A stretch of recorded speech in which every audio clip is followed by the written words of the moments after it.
decision of the Office of Open Records on this one is, on any of them really, is not all that surprising. An enormous majority of the decisions of the Office of Open Records are going in favor of the requester. In fact, almost every single decision is in favor of the requester. So we really need to obtain court guidance on a lot of provisions in the law, and that's what everyone is waiting for.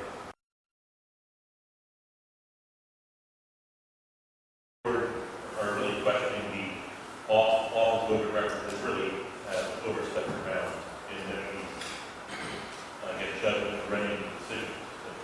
A lot of people believe that they are overstepping their bounds. They make no bones about the fact that they are very, very, very pro-disclosure on every issue. And if you go to their website, you will see virtually no decisions in favor of a municipality. So we need, everybody says we need court guidance on these issues.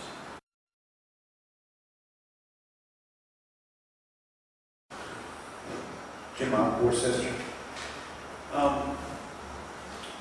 Correct Mr. Garrity on the right to know stuff. There have been multiple denials, Jim. And you should go to the website and check them out. It's not a blanket approval. I mean, there have been multiple denials of requests from members of the public. And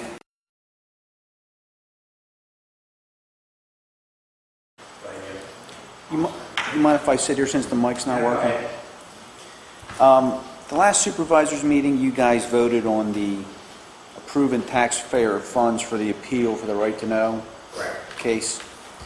And you and I went back and forth about what was in that appeal and why you're going forward.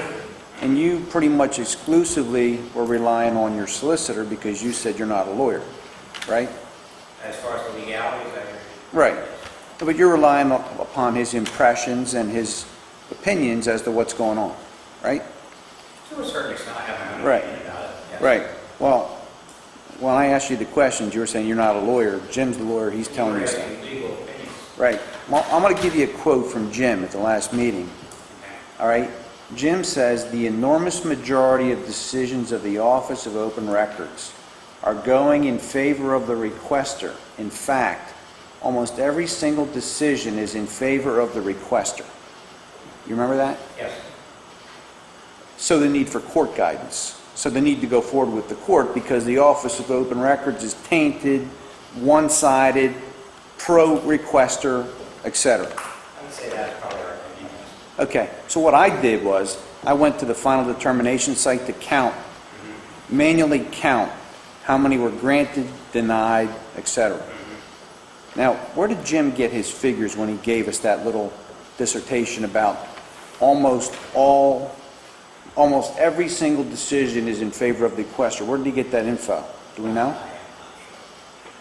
Because when I went and counted them, 96 were granted through July, 163 were denied, and 56 were partially denied. The question becomes is, So let me granted, is it in the law or is it regular? Art, these are the appeals.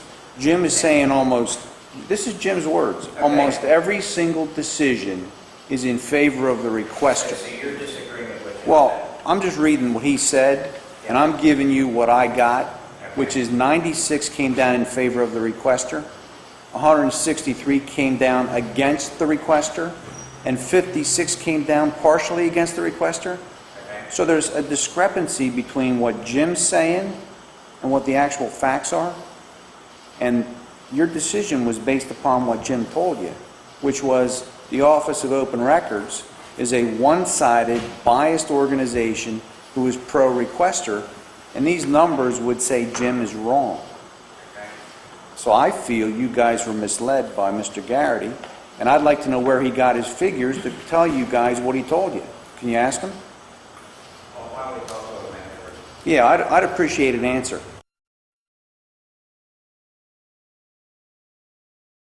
at the last meeting when I asked you about the statement made by Mr. Garrity, the enormous majority of decisions of the Office of Open Records are going in favor of the requester. In fact, almost every single decision is in favor of the requester. You said you were going to give me an answer on that as to how Mr. Gary came up with that? Did you give me an answer? No, I did not. Maybe Mr. Gary? Well, it's, you got comments on anything that's going on? Well, no, I think, It's not a question and answer. well, I think Comments this, period. I think this needs to be answered because you guys went forward on spending taxpayer funds based upon that false statement. That is not necessarily the reason that we went ahead. Well, he made a false statement, It was, I understand where he was coming from. and I think he needs to justify his statement to us and the public because you were basing your decision upon his advice. And that's a false statement. And you were misled by him. Now, I think he deserves to tell us and you where he came up with the information to make that claim. Simple. You said you were going to ask him after the last meeting, and I said, I okay. remember saying that it's possible I did. I understand where he was coming from. Is there any other comments that you want? Well, I'd like to get an answer to the question. I think he's, just ask him right now. Where does he come up with that statement? And read it again? I understand what you're saying. I understand where Because you're I'll be honest with you, Art, I'm a little tired of getting these false statements out of the board and the solicitor. It's not like this is the first time. Okay? This is getting to be a habit.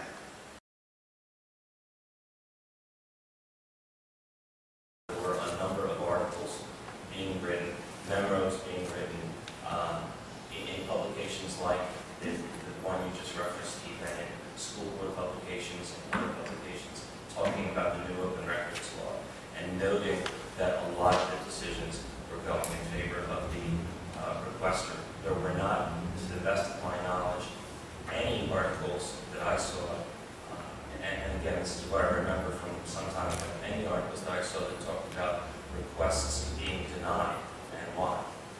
They were all articles, or I shouldn't say all, they were, the great majority of the ones I saw were articles about requests being granted, and some of them were being very unexpectedly granted.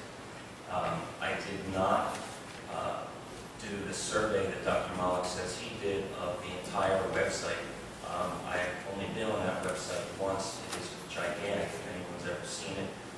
It is extremely difficult to do the kind of count that Dr. Mollick says that he did. I don't doubt that he did it, but it must have taken hours and hours and hours to do any kind of a count.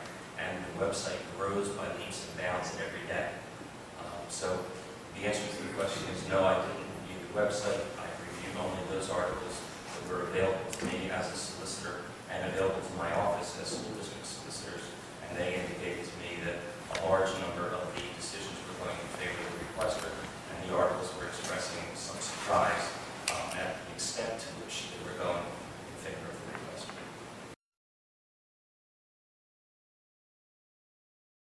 I go with the open records piece.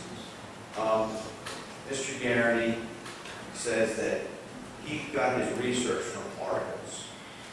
Okay? Mr. Quigley, are we going to go through all this again? Well, I'm going to make it quick. This is going to be quick. I'm just going to show. I see what clear. I only agreed to answer the questions. Yeah, because they came from you. You don't agree to he answer. doesn't even have to answer. I'm just going to illustrate how his answer was incorrect. He said he got his research for his first statement from articles. The second comment that I quoted him was, a lot of people believe they're overstepping their bounds for making the Office of Open Records. They make no bones about the fact they are very, very, very pro-disclosure on every issue. And if you go to their website, Jim, looks like you went to their website too. If you go to their website, you'll see virtually no decisions in favor of the municipality. So it looks like you went to their website too, Jim. Only somebody did not answer. Okay, well, what I'm illustrating is we're not getting a totally honest answer, I think.